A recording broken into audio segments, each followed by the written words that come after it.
instalaciones del canal de Transparencia TV tendremos nuestro primer debate presidencial con los candidatos de Cambio Radical y Carolina Joaquina, del Partido Verde, Karen, del Partido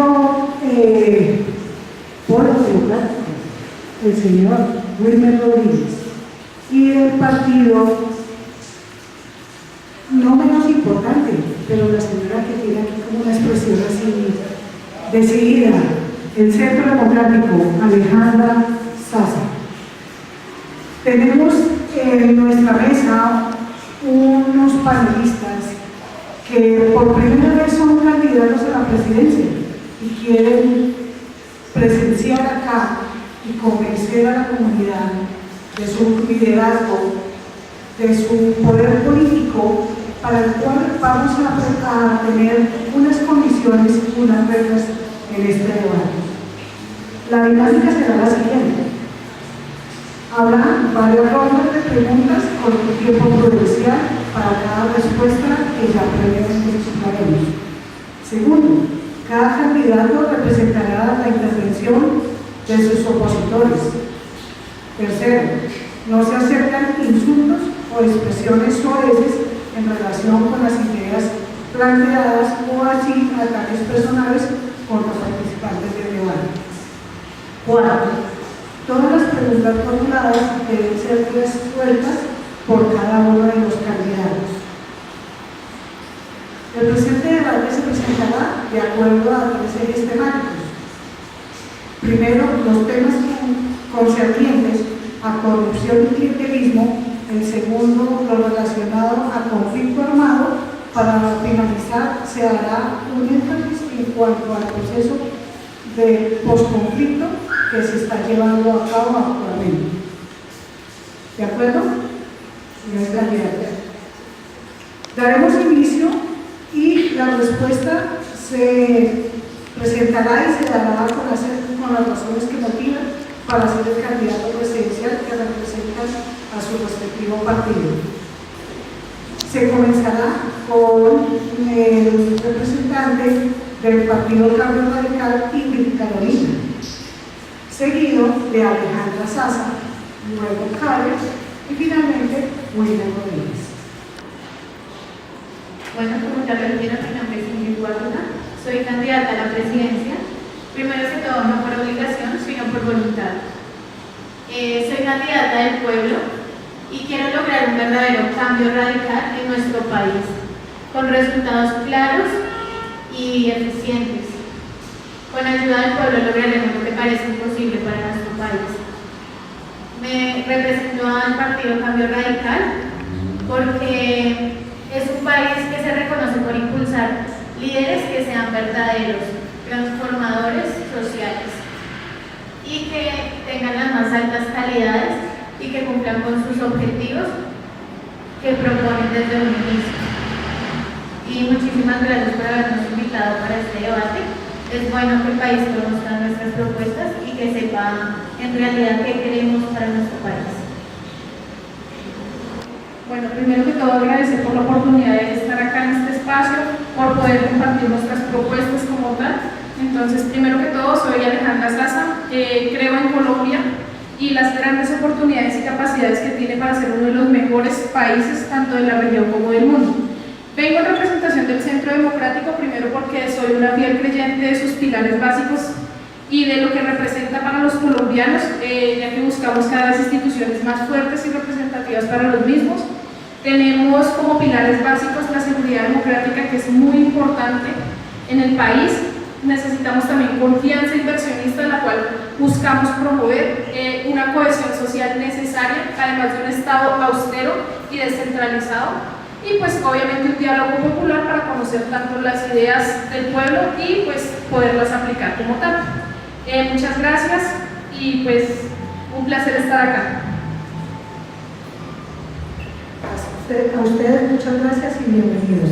Ahora continuamos con nuestros dos representantes también a la presidencia de la República. Bueno, primero quiero decirles que estar acá es de gran valor. nos va a dar aportes a cada uno de nosotros como candidatos presidenciales. Como ya lo dijeron, mi nombre es Karen Juliet Suaza González, vengo en representación del partido Alianza Verde. Básicamente tengo presente que como candidata el país necesita un programa de gobierno que esté sustentado para la construcción de paz, la realización y materialización de los derechos humanos, que es de gran importancia actualmente. Asimismo, la justicia, la inclusión y la democracia, que básicamente se necesita fortalecer, hacer realmente hincapié en estos valores. Nuestros principios es tener ante todo la prioridad del interés general sobre el particular y pues obviamente respaldado por el respeto y la defensa de la constitución política. El reconocimiento y la valoración de las diferencias y de la pluralidad que tiene nuestro país es importante para poder generar un buen gobierno. Y también quiero aclararles que muchas veces tenemos que tener en cuenta que el todo no siempre lo vale.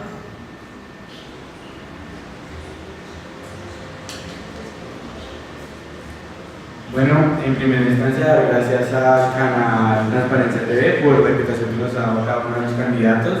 Mi nombre nuevamente es Wilmer Rodríguez, yo pertenezco al Partido del Pueblo Democrático. Pertenezco a este partido porque es un partido que representa los ideales democráticos de un país. Tenemos que también hacer relevancia y crear conciencia en la sociedad de que el país se ha deteriorado a través de las épocas por los distintos cambios que se les han hecho a las instituciones. Además, estamos en contra del poder extranjero, de cualquier tipo de poder extranjero, ya sean sus instituciones, ya sean sus jerarquías, o también sus monopolios o oligopolios, o demás demandas que esto represente frente a los países. Muchas gracias. Bueno, damos inicio a la primera pregunta. ¿Cómo preservará su independencia respecto de quienes están financiando su campaña cuando una de las mayores preocupaciones de los colombianos es la captura de las decisiones de los más altos organismos del Estado por los intereses particulares? Cada candidato tendrá 2 minutos para dar su respuesta. Iniciamos por Alejandra.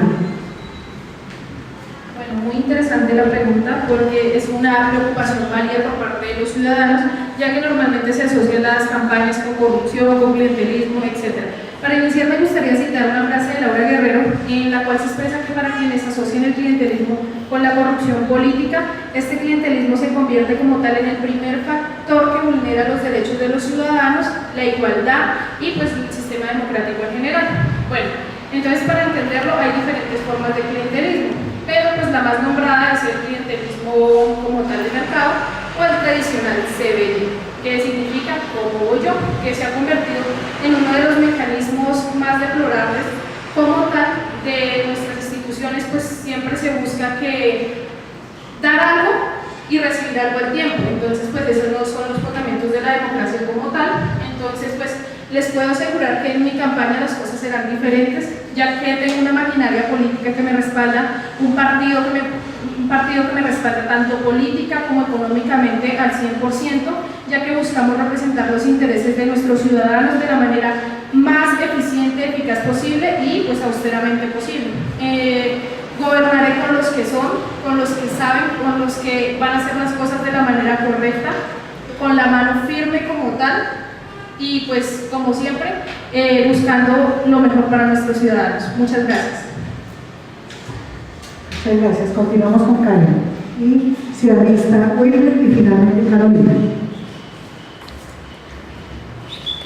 Bueno, creo que para poder responder esta pregunta primero se debe entender qué es clientelismo. Entonces me gustaría decir que es un obrar político y una transacción bajo las reglas del dar y recibir, como lo decía la anterior candidata, que puede ser traducido en dar un poco de poder a quien le hace falta. Vemos que en el país, durante la historia, se han hecho diferentes reformas a la normatividad, entre esas la reforma del 68, que siempre busca lo mismo, ¿no? Mitigar un poco el clientelismo dentro de las instituciones. Sin embargo, una de las problemáticas que vemos es cuando en 1991, con la nueva Constitución, se plantea dar participación democrática y nuevas formas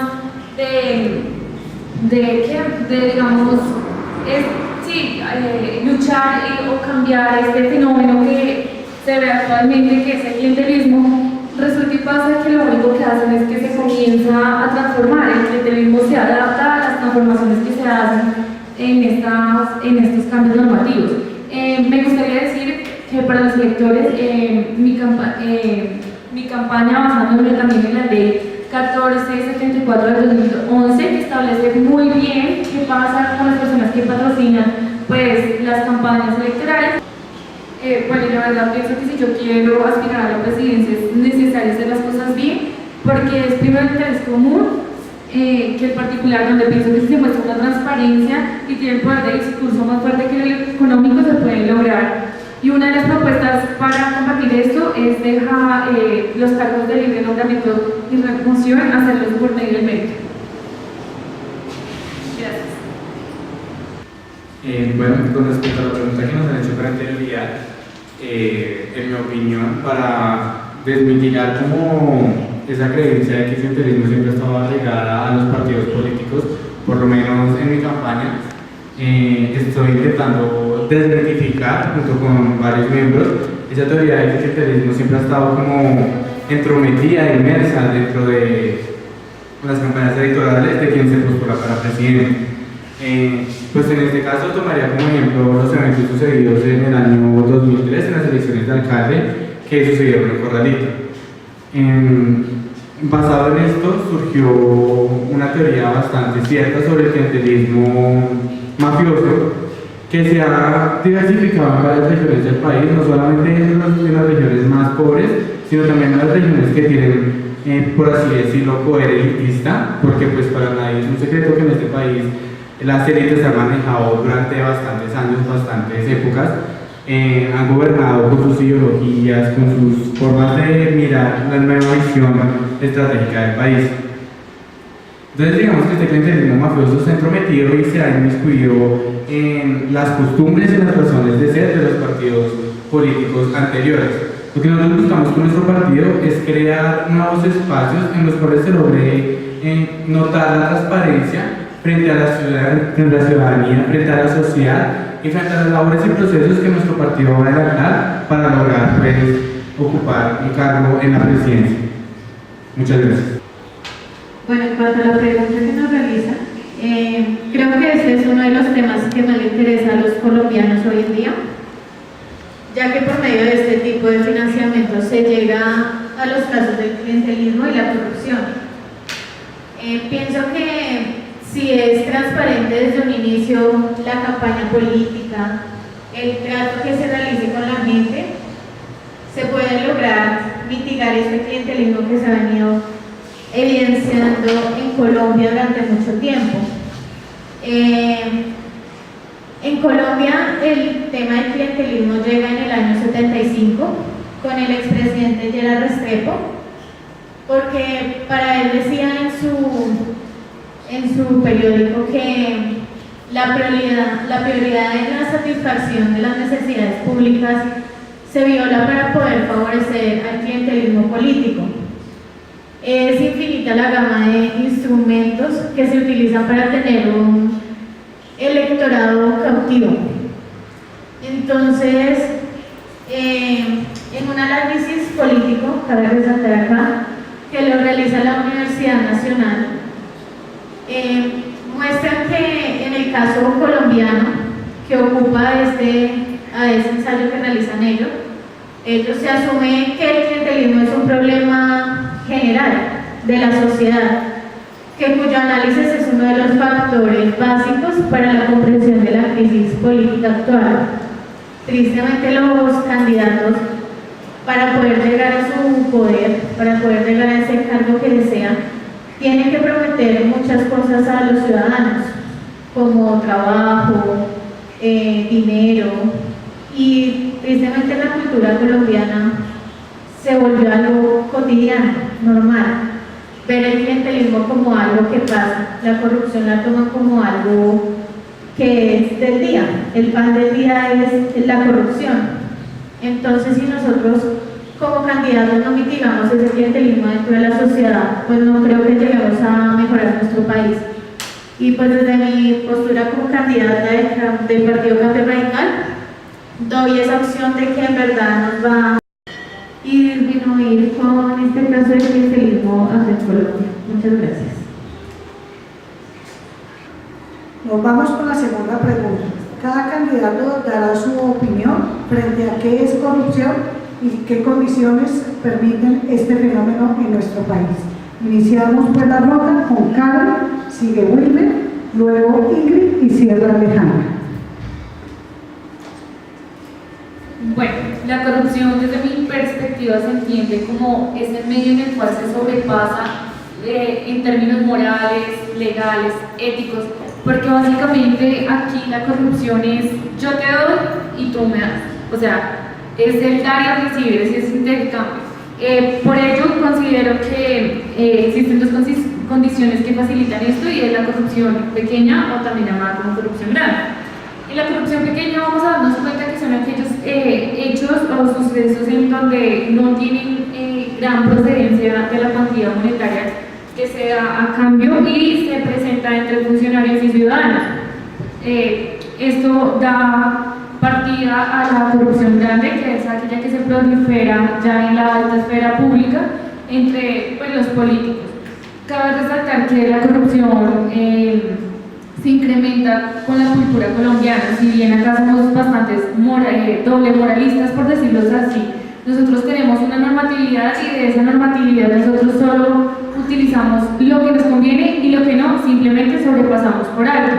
Entonces, considero que para una de las propuestas es que luchar la corrupción es desde las prácticas educativas que se hacen con la ciudadanía para así poder construir uno a uno este proceso de cultura ciudadana. Aparte de eso, creo que hay que acabar con casos que, digamos, el de Carimagua, en el cual ocurrió en el 2004, que eran un conjunto de predios que se dio en el Meta con el fin de dárselos a comunidades que pues lo necesitaban. Si bien un señor Arias comienza a trabajar estos predios de forma ilegal, hace negociaciones con ellos, les cambia el uso de suelo, va hasta China, Japón, no recuerdo bien, pero comienza a hacer negociaciones con esto de tal forma que comienza a darse cuenta que acá la moralidad es nula, o sea, acá no importa ni las personas, ni la sociedad, ni no se tiene ninguna limitación en términos éticos. Con base en la pregunta que nos han realizado, cabe resaltar que en nuestro país no es vano decir que el narcotráfico también ha sido como uno de los puntos focales dentro de las campañas políticas para quienes se pronuncian frente a una sociedad. El narcotráfico también se ha inmiscuido dentro de las hordas criminales y la crisis que ha padecido el país durante bastantes épocas, no solamente por la falta institucional del Estado, sino también por la falta de impunidad y la falta de conciencia social que existe en el país. Esto también ha fortalecido pues la demanda y el fortalecimiento de cultivos ilícitos y de bienes ilícitos que son propiciados por bandas criminales, por hechos delictivos, por el cohecho, por simples actores que lo único que buscan es el beneficio individual de ciertos actores políticos. Dado esto, podríamos hacer énfasis también en la campaña de Daniel Martínez Gutiérrez, el cual invirtió durante su periodo establecido, que era como una fuente de financiamiento en la cual las personas iban y depositaban dinero para que este así mismo funcionara como un mini banco, por así decirlo, que al final fue destapado y descubierto como uno de los mayores casos de enriquecimiento ilícito que el país ha conocido a lo largo de su transcurso. Digamos que este caso de Daniel, él mismo durante una declaratoria dijo que con los 5.000 millones de pesos que este sujeto aportó a una campaña de un expresidente ya sea para financiar la campaña en forma de bastantes bienes y servicios como lo son aviones, pancartas, gorras, afiches, etcétera, todo tipo de publicidad y de transporte que le han ayudado a este sujeto a transportarse de lado a lado para cumplir pues con sus bienes de candidato a la presidencia. Entonces, nuevamente volvemos a ver como el caso de la negligencia por el Estado y también de los casos de narcotráfico se han inmiscuido poco a poco en la cultura de este país. Y aún así los efectos sociales que radican sobre estos son muy pocos, pues la sociedad está arraigada como a la cultura de la creencia que estos actos no pueden ser erradicados de algún modo o simplemente, como lo dice el dicho, más vale bueno conocido que malo por conocer. Entonces, más encima estamos ubicados a una cultura que siempre está como a la espera de qué va a suceder, de si él hace yo no hago, si está bien eso, pues para que yo me meto en eso, ¿sí? Entonces, la mayoría de las instancias de control en este país se han visto perjudicadas bajo instancias en las cuales la sociedad no se ve como comprometida al desarrollo también de un control social frente a lo que sucede en el país. Entonces, eso será. Muchas gracias. Bueno, en cuanto a la corrupción en Colombia, basándome en un texto de corrupción, se habla de que la corrupción se puede ver desde varios enfoques, ya sea económico, social, político o judicial. Pero en este caso me gustaría enfocarme en un significado que da el Programa de las Naciones Unidas para el Desarrollo, que dice que la corrupción es el uso de poder para desviar la gestión de lo público hacia el beneficio privado. Quisiera enfocarme un poco en la corrupción institucional, que si bien sabemos que en Colombia se ha identificado de muchas formas. Un caso específico podría ser los contratos tipo sastre, que son hechos a la medida de las personas que quieren presentarse a estos tipos de contratos que brinda el Estado. Para evitar esto, en el país se crearon los pliegos tipo, que si bien han venido disminuyendo un poco la problemática de corrupción dentro del país. Bueno, como le decía la candidata del partido Alianza Verde, la moral de los ciudadanos de Colombia es muy baja, ya que varios casos de corrupción se ven como algo legal. Un caso que quisiera poner acá a colación es el de dos hermanos hijos de un líder político, que para el año 2008, el 24 de diciembre, unos lotes que valían de 4 millones de pesos, gracias a una acción estatal, pasaron a costar más de 3.000 millones de pesos. Esto con una utilidad cercana a 10.000%. Bueno, pues para que fuera legítimo, como lo estoy diciendo, la DIAN expidió una resolución el 18 de diciembre con...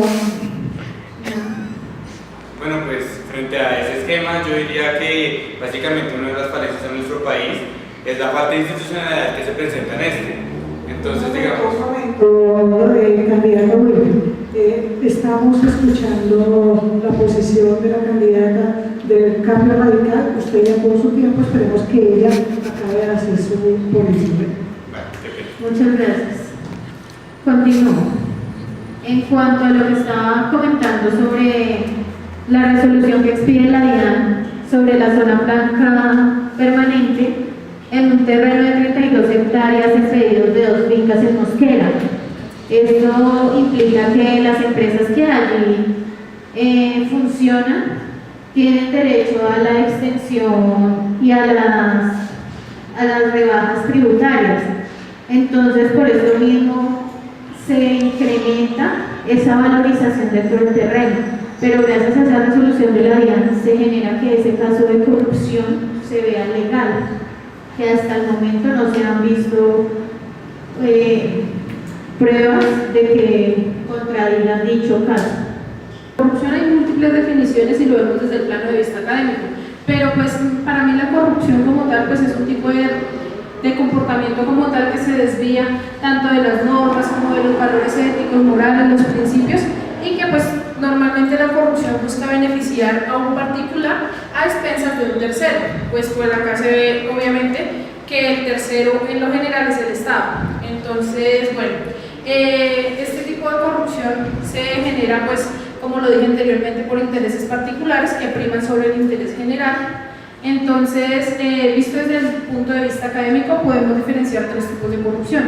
El primer tipo de corrupción sería la corrupción, como diríamos, negra, que es una corrupción que es repudiada por todos, son aquellos casos en los que se ve que todo el mundo no está de acuerdo con ellas.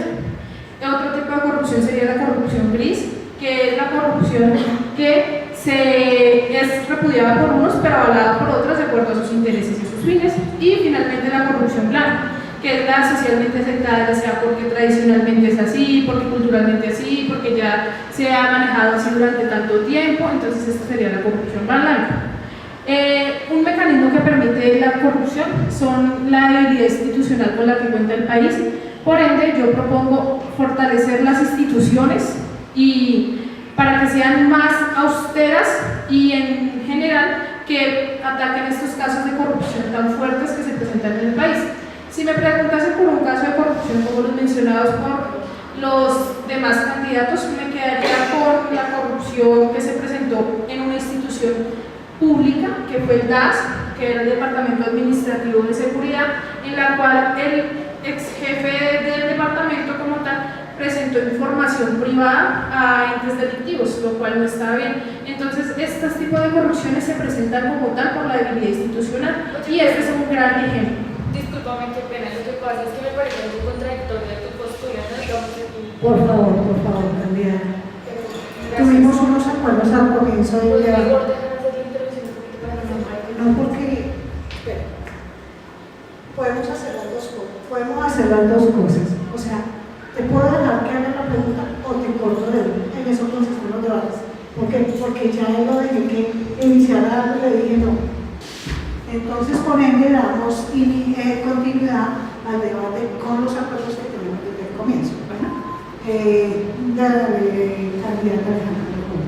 Muchas gracias. Y pues entonces estaba diciendo que la debilidad institucional es la que ha permitido que la corrupción se prolifere en el país, y con esto finalizo mi intervención. Muchas gracias. Damos continuidad entonces. A partir de la normatividad existente y los diversos documentos sobre estas temáticas, ¿qué iniciativas se podrían proponer con el fin de combatir la corrupción?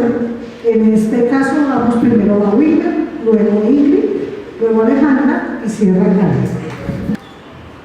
Con base en la pregunta que nos han de medio a todos los anteriores participantes, se podría hacer hincapié en que dentro del país existen deficiencias estructurales que han crecido también por la dejación y permanencia de una constante corrupción inmiscuida en los procesos y desarrollos institucionales dentro de las entidades que maneja el país. Entonces, estas deficiencias han creado, por así decirlo, un mal manejo de recursos, un mal manejo de espacios públicos y una mala gestión pública en cuanto al desarrollo y crecimiento social en lo que tiene que ver con la población en zonas afectadas y que demandan servicios por parte de un Estado que está ausente en sociedades que tienen necesidades básicas y está desfechas. Asimismo, en los procesos de planeación y gestión de las entidades públicas se han denotado de manera adversa a los planes institucionales que manejan las distintas entidades del país. Por así decirlo, un plan institucional está hoy día desligado debido a un nuevo cambio de gobierno y estas alternancias entre distintos, por así decirlo, partidos como los nuestros hacen que dentro de las entidades también surjan como esas disputas, esas interrelaciones que lentamente hacen proclive al desarrollo de las instituciones en nuestro país.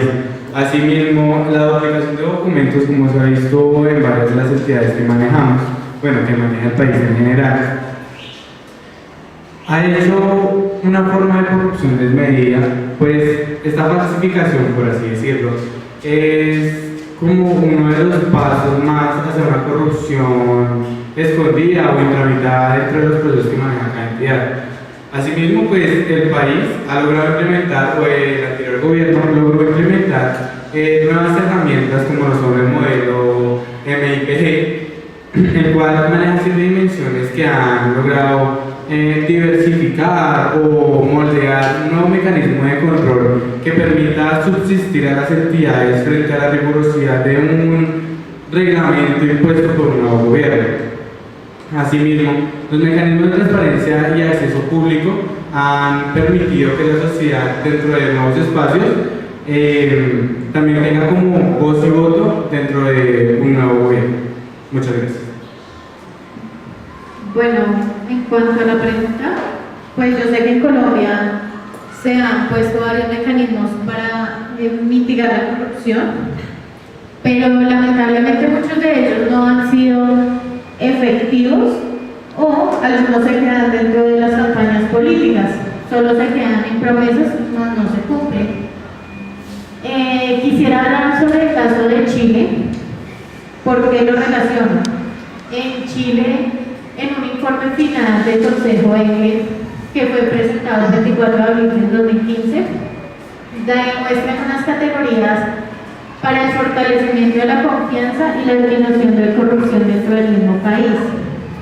Este caso, que abarca varios puntos, uno de ellos es la prevención de la corrupción, que incluye probabilidad de fortalecimiento de los municipios. Otro de ellos es la regulación de conflictos de interés. El tercero es el financiamiento de la política para fortalecer la democracia dentro del mismo país, que incluye la democracia interna y el financiamiento de partidos políticos. El cuarto, que viene siendo la confianza en los mercados, que incluye las atribuciones para una fiscalización eficaz de estos mismos, con la revisión del gobierno de los entes fiscalizadores. Y por último, crear de la integridad ética y derechos de los ciudadanos, que incluye desde la formación cívica y la ética, así como propuesta desde la creación de la Oficina de Defensoría de la Ciudadanía. Bueno, en este informe final que les comento, también habla de cómo esos mecanismos se pueden intervenir en el caso colombiano. Para ello proponen 4 propuestas, que la primera es que busca fortalecer la cultura de la legalidad y de la ciudadanía, como lo hemos venido hablando antes. El segundo es la propuesta que pretende intervenir los escenarios monopólicos de generación de rentas económicas. El tercero es la propuesta que busca ya fortalecer las herramientas anticorrupción. Y por último, ya la propuesta que busca aumentar la capacidad y efectividad de las herramientas de intervención y juzgamiento de las sanciones de corrupción que hay en el país.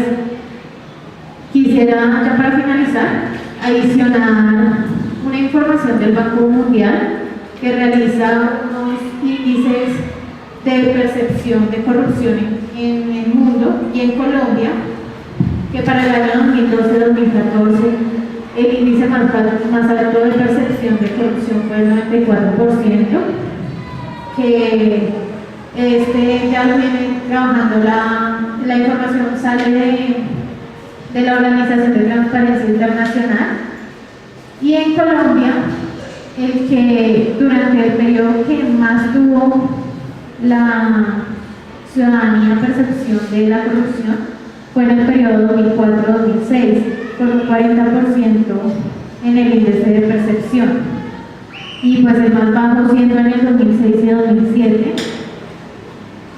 Y bueno, para esto quisiera demostrar que en Colombia sí se ha venido viendo cómo la percepción del ciudadano en la corrupción no siempre es alta, porque un 40% no creo que identifique todo lo que se ve acá en Colombia.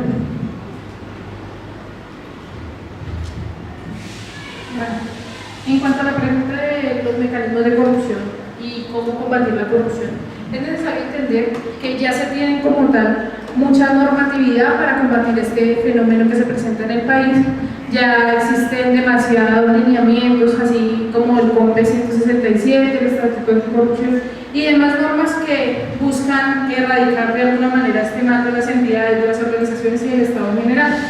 Pero ¿qué pasa? Que esto, si se ve solo desde la normatividad, es ineficiente, porque necesitamos que tanto los funcionarios y los ciudadanos se empoderen del Estado y de sus instituciones para generar mayor control social, porque pues al fin y al cabo el Estado es de todos. Entonces todos debemos velar para que el Estado sea austero, sea un Estado, ¿cómo le digo?, de mejor, que presente mayores beneficios para la población. Entonces, mi propuesta es incentivar al control social, porque pues como lo decía la candidata anterior, el índice de percepción en Colombia es acerca de la corrupción, ya que en la anterior medición estábamos en 37 puntos y decayó a 36 puntos. Es necesario entender que 100 es que no hay corrupción y 0 es mayores niveles de corrupción. Entonces, pues como podemos ver, estamos muy bien. Bueno, también es importante resaltar que si hay control social, podemos como tal mejorar esta situación, ya que la ciudadanía, desde la misma Constitución, debe empoderarse de las entidades del Estado como tal, pues son para los ciudadanos y de ellos para ellos. Bueno, por eso en mi gobierno, uno de los pilares básicos tanto de mi gobierno, tanto del Centro Democrático, es el diálogo popular, conocer lo que piensa la población y asimismo actuar en favor de la población. Entonces, como lo digo, la necesaria es aumentar el control social a través de mecanismos de participación, de espacios de participación y de la educación a los ciudadanos acerca de estos mecanismos y espacios, porque pues en encuestas realizadas de cultura política podemos ver que 72% de los ciudadanos que fueron encuestados no conocen ningún mecanismo de participación y 52% tampoco conocen mecanismos de participación y lugares donde puedan participar. Entonces es necesario empoderar a los ciudadanos de su control y de la necesidad de este en el país. Muchas gracias.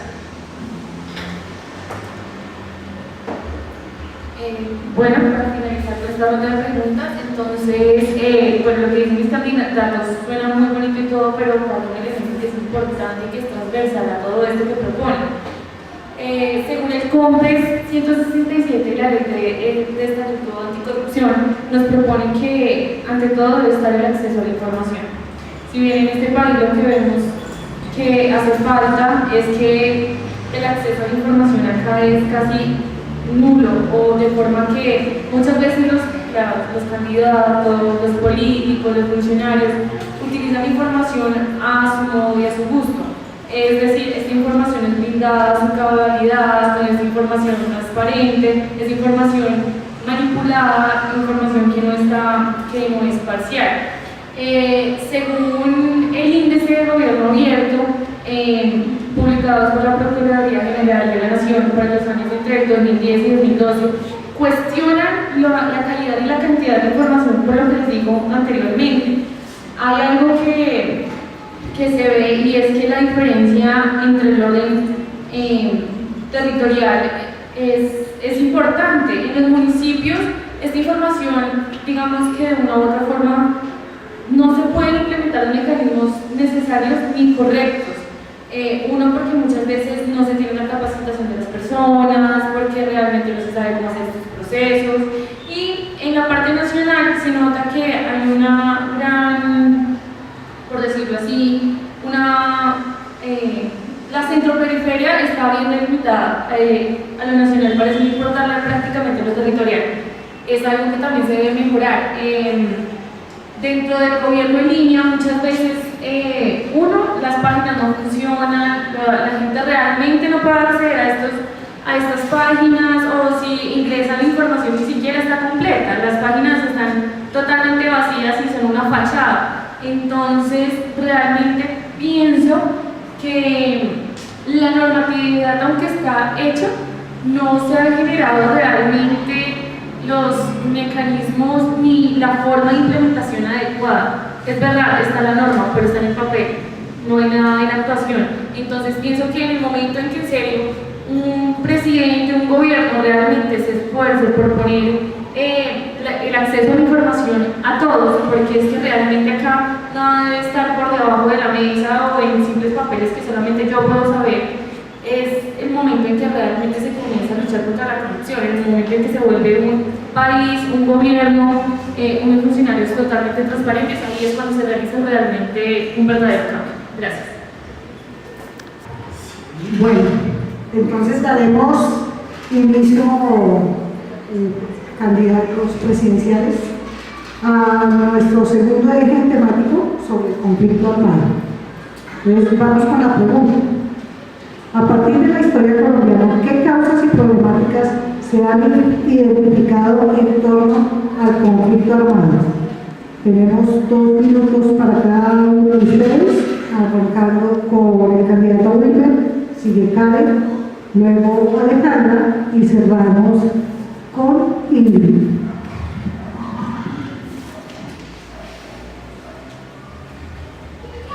Bueno, para empezar me gustaría hacer hincapié en que una de las causas que han generado pues, el conflicto, la corrupción y demás problemáticas que ha vivido el país a lo largo del tiempo es el gran despojo en las zonas rurales del país.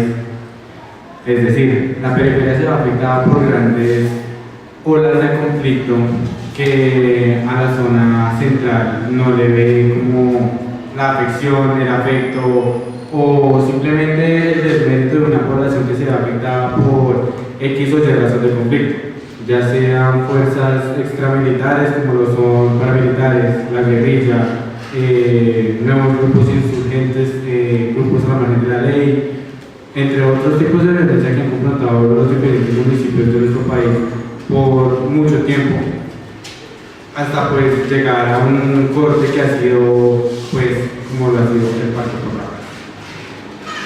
En este punto me gustaría hablar más que todo, enfocarme en los años y en los datos que nos ha arrojado como tal la historia, pues debido a que hemos sufrido bastantes y fuertes olas de violencia durante todo el tiempo que llevamos acá. Entonces, por un lado, en 1938 la población rural alcanzaba el 70.9% de la población total. En el censo de 1951 había pasado del 61,1%, en 1964 ya era minoritario, un 47.2%.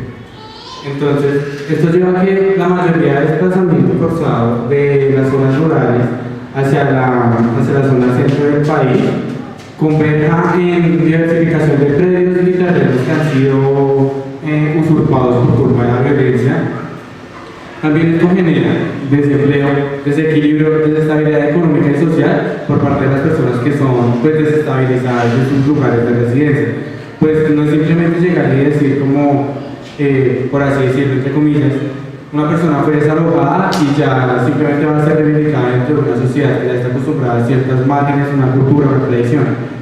No, no es tan fácil, porque digamos que estas personas que son alejadas de su territorio, de su zona, de su cultura, de sus tradiciones, al ser reivindicadas dentro de una población que ya está arraigada a ciertas costumbres, la adaptación y de hecho la desdicha que tiene esta población afectada por la marginación de sus territorios ha sido como consecuencia y causa del conflicto armado dentro del Colombia. Gracias. Bueno, retomando lo que dice el compañero, entonces me gustaría resaltar ciertos aspectos de la historia. Entonces, básicamente, si vamos a ver el conflicto por parte de la guerrilla, pues denominada FARC, se da a partir de que esto nace para defender a los campesinos, ¿no? Básicamente era hacer el papel de Estado que el mismo Estado no fue capaz de cumplir dentro de estas zonas. Entonces, hay algo que cabe aclarar, que es que realmente nunca va a haber una historia oficial, ¿sí? Nunca va a haber una historia real porque nunca va a estar la historia completa y saber realmente qué fue lo que sucedió, porque pues obviamente los actores pues no van a narrar sus historias a su conveniencia. Entonces también podemos notar que las consecuencias también por las que se dan es que los campesinos, o sea, se sienten amenazados en el sentido de que el Estado no está cumpliendo las garantías que debe brindarles de por sí. Más o menos hablando hacia los años de 1949 y de para acá, ya hacia la época de 1990, con la FARC se comienza a desplazar a nivel nacional en gran medida y gran extensión. Entonces, básicamente este grupo aparece otro que es el de los paramilitares, ¿no? Que nacen como supuestamente para luchar contra este grupo de la FARC, que en sí el punto de partida de estos dos que se diferencia es que las FARC buscaban el poder y estaban en contra del Estado, porque estaban en desacuerdo con lo que el Estado estaba proponiendo, mientras que los paramilitares legitimaban su poder a partir de lo que el Estado les brindaba, porque el paramilitarismo no fue otra cosa que este conglomerado de personas políticas, de grandes terratenientes que luchaban para acabar con la izquierda, porque básicamente estos estaban amenazando con lo que, por decirlo así, ellos creían que eran dueños. Entonces, pienso realmente que una de las grandes causas es esa debilidad estatal que existe y ha existido y creo que actualmente todavía pasa. Esa falta de garantías en cuestiones de derechos, y el conflicto armado solo muestra la gran falencia que tenemos como sociedad, en el sentido de que nosotros básicamente, aunque estamos cansados de lo mismo, utilizamos medios para cambiarlo, pero sin embargo el Estado juega su contraparte y termina en nada. Bueno, para iniciar, para darle respuesta a esta pregunta, como tal quisiera manifestar que el conflicto no es algo nuevo, no es algo que sea de este siglo, ni siquiera viene de mucho antes, pero en sí se manifiesta acá en Colombia a partir de 1920, donde se inician con problemas acerca de la tenencia de la tierra, lo cual ha sido primordial para que exista el conflicto, así como diversos factores, pero me centraré más que todo en esto. A través de esto surgieron diferentes grupos que buscaban como tal reivindicaciones de estos derechos a la tierra, de los derechos a la igualdad de oportunidades, bueno, y cosas por el estilo. Se evidencia más el actual partido de las FARC y pues movimiento guerrillero en su momento, desde 1960 más o menos, porque se conforman y se vuelven un grupo armado, ¿sí?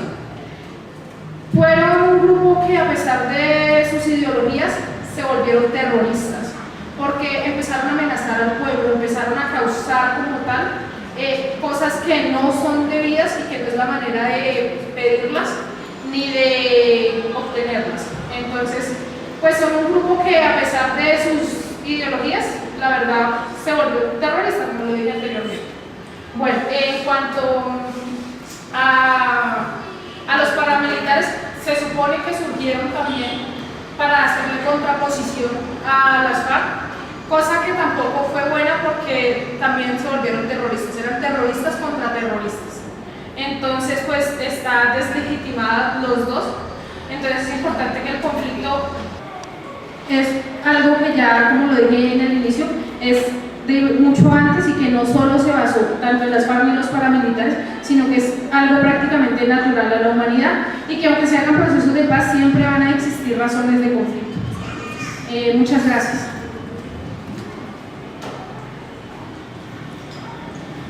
Bueno, ya para finalizar esta ronda de preguntas, quisiera hablar sobre una de las problemáticas más visibles dentro de este conflicto armado, que ha sido el reclutamiento ilícito, principalmente de niños y adolescentes en nuestro país.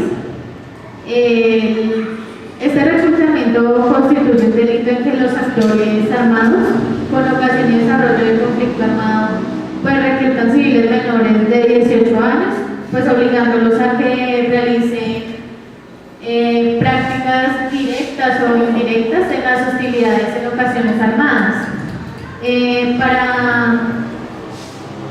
Para Colombia se han visto que el programa especializado de atención de niños y niñas y adolescentes es para niños y adolescentes desvinculados de este conflicto armado.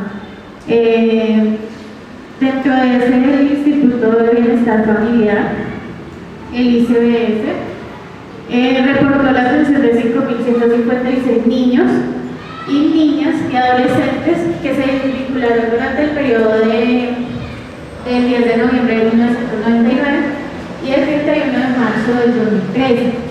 De estos, el 17% de los menores de edad han sido rescatados por la fuerza pública y ya el 83% pues, se entregaron voluntariamente. Desde todo este tema, el 72% de estos niños son adolescentes, pero hombres, y ya el 28% vienen siendo niñas y adolescentes que son mujeres. A partir de los testimonios que brindan los niños, jóvenes y adolescentes en el país, se identifica principalmente que los reclutados a las FARC, con 3.060 casos de ellos, que esto equivale a un 60% de nuestra población, luego de las AUC con 1.050 casos, que equivalen al 20%, y pues por último el EBN con 766 casos, que equivalen al 15%. Entonces acá vemos que no solo es un grupo el que recluta niños y jóvenes, sino que ya este caso se ve en diferentes grupos armados al margen de la ley.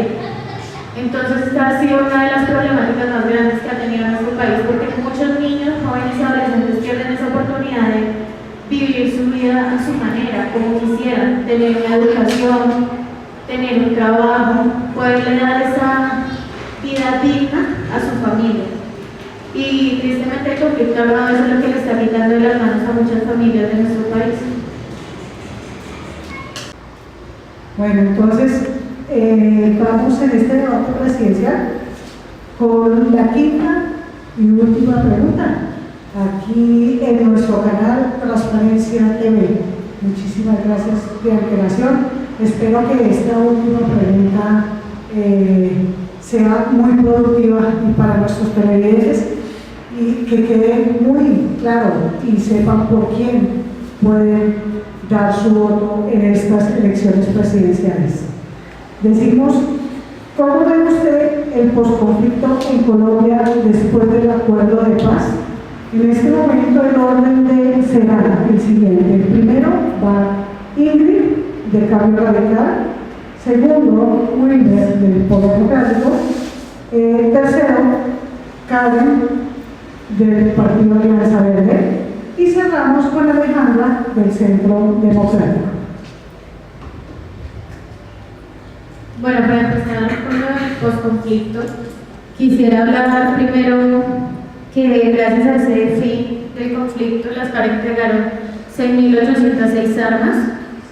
Y bueno, en cuanto al posconflicto, quisiera resaltar que antes de que se firmara el acuerdo de paz, durante las negociaciones en La Habana, una de las cosas más importantes fueron que los homicidios bajaron de 15.968 que se presentaron en el 2012 a 12.076 homicidios para el 2016. En cuanto a los secuestros, de 598 en el 2013 pasaron a 207 en el 2016, y la muerte de personas por mina de 1.200 personas pasaron únicamente a 57 casos. ¿Por qué resalto esto? Porque a pesar de que el conflicto estuvo, aunque no se firmara un acuerdo que sustentara para que tuvieran esa paz, ellos fueron creando por sí mismos ese acuerdo de a poco. Entonces con esta cifra se puede evidenciar eso. Y las FARC, ya cuando se termina el conflicto, dejan sus armas en tal de 6.806 armas. En cuanto al posconflicto, ya se crean 4 dimensiones para la reincorporación de las personas. La primera de ellas es la dimensión socioeconómica, que principalmente es brindar una vida digna a esas personas que decidieron dejar ese conflicto armado. Entonces, ¿qué es? Que puedan vivir dignamente y que tengan las posibilidades de desarrollar proyectos sostenibles. La segunda dimensión es la seguridad física, que esta es que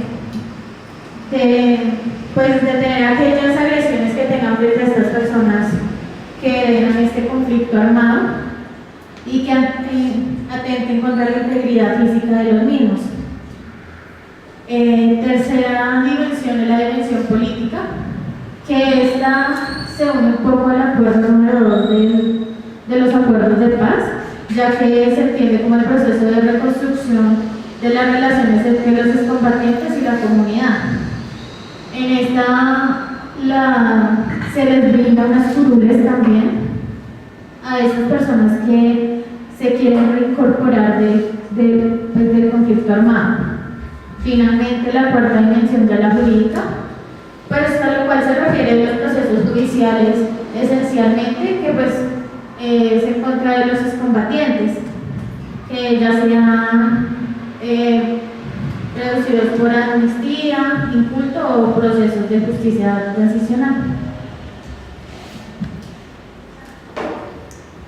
Bueno, pues en primera medida, para hablar de un poquito lo que la candidata acaba de mencionar, el punto de participación política y apertura democrática, sí, básicamente se desempeña en esos espacios, en esos lugares y ámbitos de reconciliación para las personas, ¿sí? Pero pues básicamente nos volvemos a inmiscuir en el mismo asunto que ha estado el país rotando durante tanto tiempo, y está ahí. Las personas no lo conocen, no saben cómo usarlo o simplemente no van allá. ¿Sí? Necesitamos nosotros crear la ola, necesitamos crear un cambio, necesitamos crear convicción en la sociedad, que la sociedad vuelva a confiar en ese gobierno que tanto legitimó durante bastante tiempo. Entonces le digo a usted, señorita Amy, como candidata, ¿qué opción, qué legitimación daría para nuevamente crear espacios de diálogo y recompensa para los ciudadanos que han legitimado un país y la confianza en ellos? Yo creo que principalmente uno de los problemas es la falta de conocimiento de la gente. Si la gente no se informa, no sabe de estos procesos. La mayoría de gente deja los procesos es por tantos mini procesos, se podría decir, o tantas cosas que deben realizar para llegar a un fin, ¿sí? Por ejemplo, los proyectos sostenibles, aunque bien es una dimensión que se genera dentro del acuerdo de paz, ya en el proceso de paz, de los proyectos que se han presentado, la mayoría no han sido aceptados. Entonces, yo creo que son muchos los procesos, mucho el desconocimiento de la gente de afuera que no tiene de la reincorporación de las personas, porque simplemente dicen como que no, le entregaron el país a las FARC, no, le entregaron el país a la guerrilla. Pero la realidad es otra. Esa gente también tenía vida, como hemos venido hablando durante todo el debate. Tenían niños, familias, adolescentes, que simplemente los llevaron por obligación, más no porque quisieron. Entonces yo creo que en mi gobierno, pues lo principal sería dar esa información clara y concisa, que la información no dure 2 días, no dure un día, generar espacios de participación a todas las personas, que sepan qué vivieron ellos para poder juzgarlos, porque no simplemente por ser guerrillero quiere decir que quiso matar a la persona.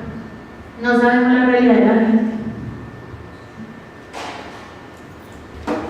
Bueno, en cuanto a los puntos del acuerdo de paz, me gustaría hacer referencia al punto 6, que es de seguimiento y verificación, que básicamente no ha podido avanzar en grandes términos porque se le han hecho obstaculizaciones políticas, igual que a los otros puntos del acuerdo de paz. Uno, está en gran debate el presupuesto que se le da a cada comisión y a cada punto para poder desarrollar los programas y proyectos que se plantearon.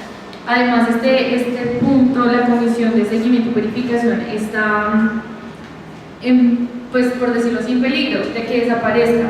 Realmente ahorita la decisión que tomaba el gobierno actual de si continuaba o no, básicamente es comenzar a incumplir con lo que ya se había pactado anteriormente. Entonces, no solo esto, los procesos en cuanto a la normatividad, si bien yo he hecho énfasis durante el debate en cuanto a la normatividad, porque me parece importante. Ahorita la oposición ha presentado varios proyectos al Congreso, de los cuales uno o no los aceptan, los demoran, algo así como lo de la restitución de tierras.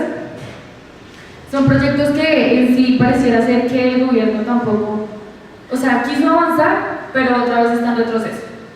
O sea, están jugando de nuevo los intereses particulares encima de los intereses generales, y básicamente también me gustaría hacer énfasis en que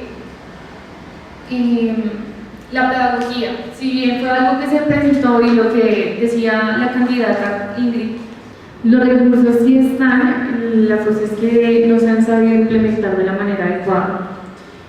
Por otro lado, me gustaría hablar sobre la cooperación internacional, en donde se ha visto que los países sí han estado acompañando el diálogo de los acuerdos hasta hoy día, en donde hay que reconocerlo, han dado una gran cuantía para desarrollar este proceso de paz.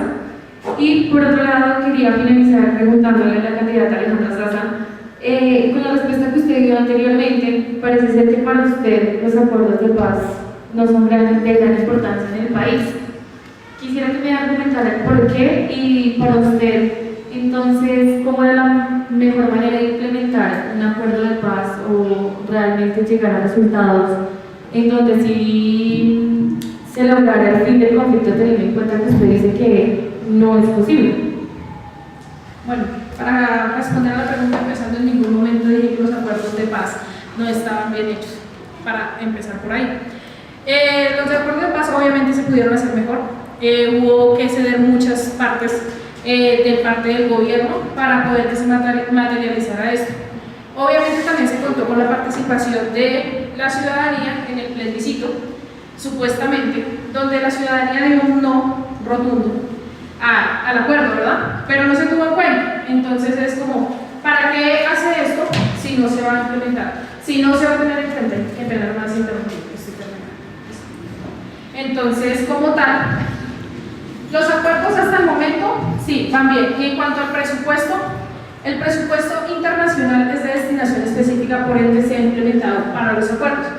El presupuesto nacional también se ha implementado en parte, porque hay que tener en cuenta que los acuerdos no son todo para el funcionamiento de un país. Hay que tener en cuenta que está la salud, el trabajo y muchos otros factores que necesitan de presupuesto. Teniendo en cuenta que tenemos un déficit también presupuestal, pues no es posible que destinemos todo al acuerdo de paz, ¿verdad? Por eso se ha ido implementando de manera ya sea lenta para como se esperaba los acuerdos, pero se han ido implementando. Se ha tratado de que no se cesen ellos. También ha faltado voluntad tanto de parte de los militares, de parte de la guerrilla, en la cooperación con las diferentes unidades del sistema de justicia, reparación y no repetición, porque nos damos cuenta que la unidad de búsqueda de desaparecidos tampoco es que haya avanzado mucho, son solamente 40 personas las que se han dado como tal hasta el momento, y pues para llevar casi 2-3 años del acuerdo, pues no es mucho el avance de ninguna de las partes. Entonces, como tal, el acuerdo se pudo hacer mejor, y en cuanto a tener en cuenta también el presupuesto, que fue un factor que no se tuvo en cuenta. Bueno, me gustaría decirle que primero, realmente pienso que si hubo un no en las votaciones del plebiscito fue básicamente porque qué pena, pero su partido, el Centro Democrático, se encargó de hacer una publicidad en contra de la paz. ¿Y qué pasa? Lo que pasa es que la mayoría de los que votaron no son de las ciudades en las que no estuvo el conflicto armado tan presente. Entonces no van a decir que muchas personas votaron el no porque no estaban de acuerdo. Listo, en municipios que listo rechazaban la FARC, pero ¿qué pasa? Su partido se encargó de hacer publicidad que lo único que estaba haciendo realmente era desinformando. ¿Por qué? Por la conveniencia de algunos intereses particulares. Segundo, sí, yo entiendo lo del presupuesto, si bien también se está sacando una parte del sistema general de regalías, pero hay que tener en cuenta que desde un principio se tenía que contar con las garantías que respaldaran los acuerdos. Eso no fue nada más porque en el papel ya quedó escrito, yo lo firmo y ya no más. No. Yo recuerdo que el gobierno actual están haciendo eso, trabas. ¿Por qué? Porque, qué pena, pero pues, el presidente que está actualmente también pertenece a su partido, ¿no? Que lo único que este partido básicamente lo que está haciendo es obstaculizando la paz. ¿Pero que es que no le conviene la paz o realmente quiere seguir en la guerra porque le trae beneficios?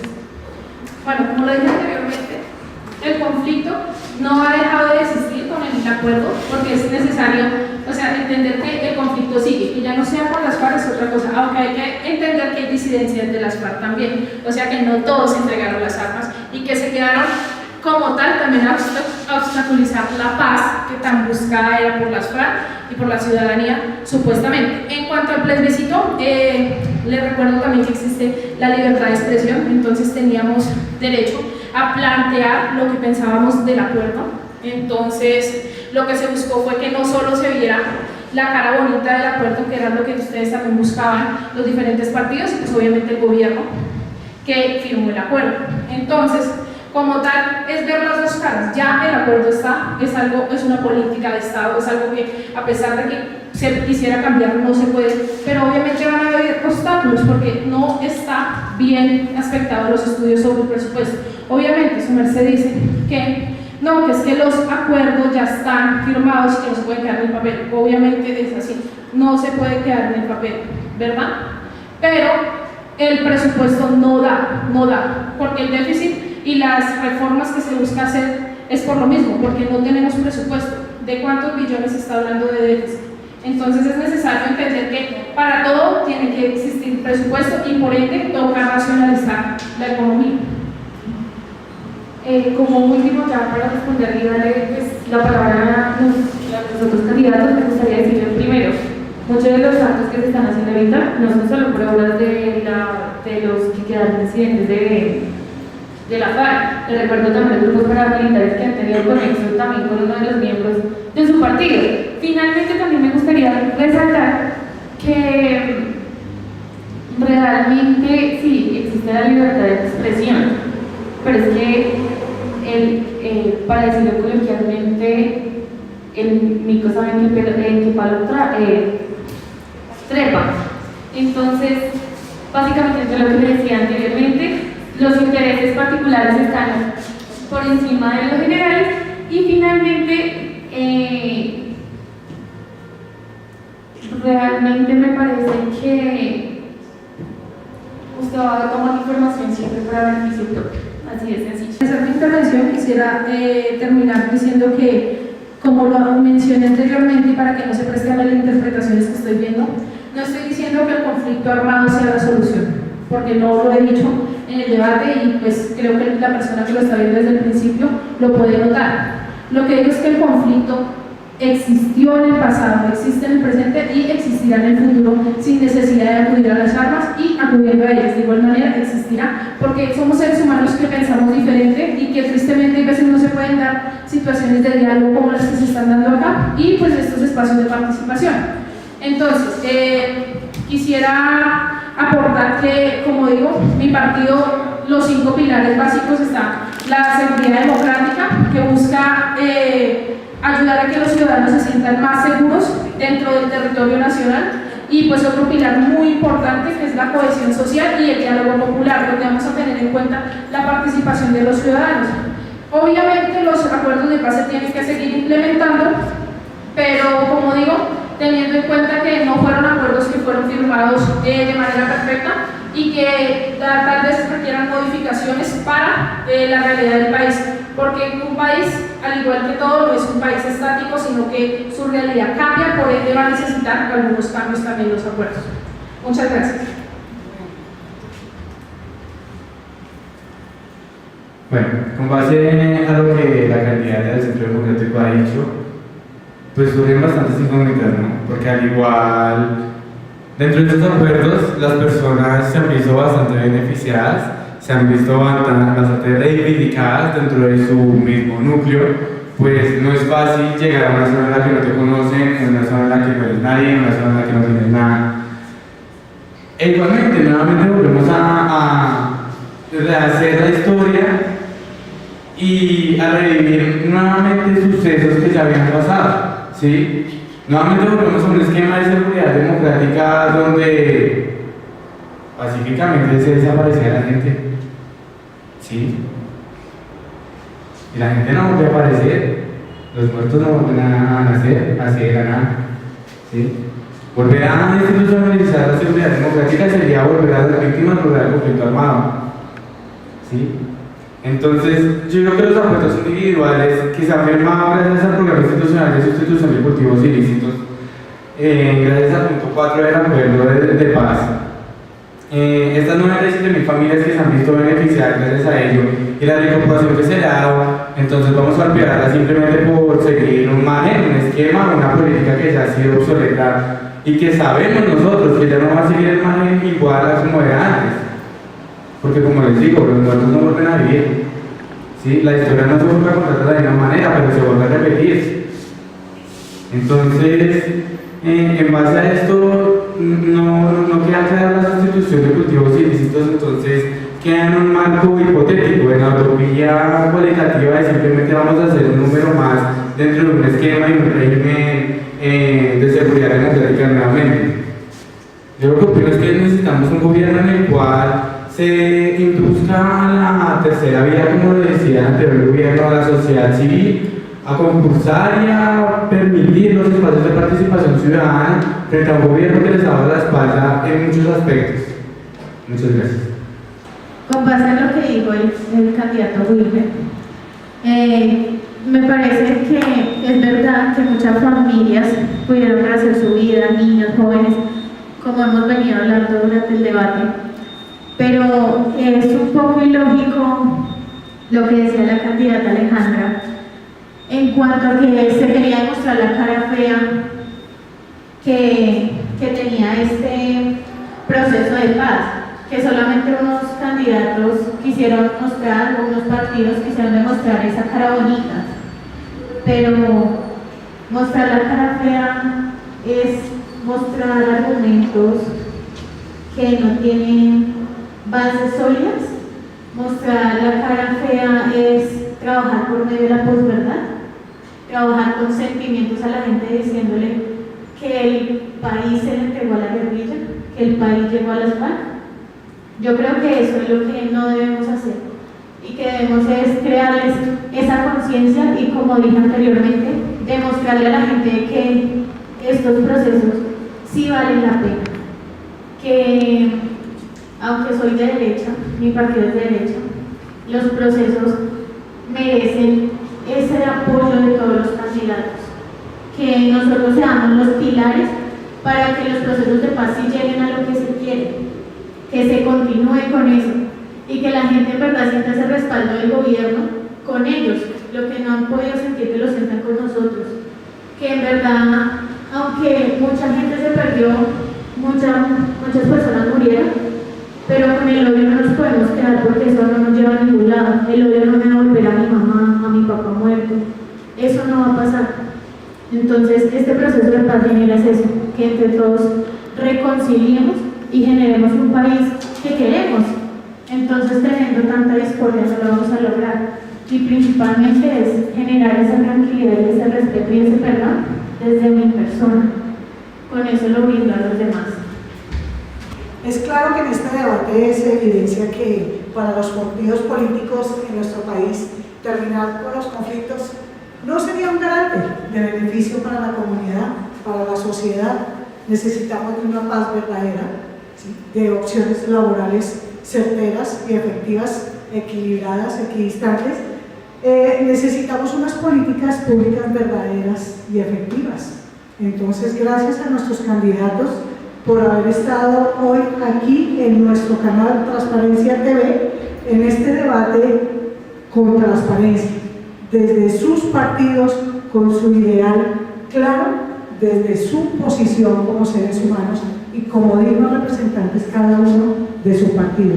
Señores televidentes, ustedes ya tienen cómo elegir. Damos gracias a Ivy Carolina, de Cambio Radical, a Alejandra Sasa, del Centro Democrático, a Karen Suaza de Alianza Verde y a Wilmer Rodríguez del Polo Democrático. Desde aquí, desde su canal Transparencia TV. Muchas gracias.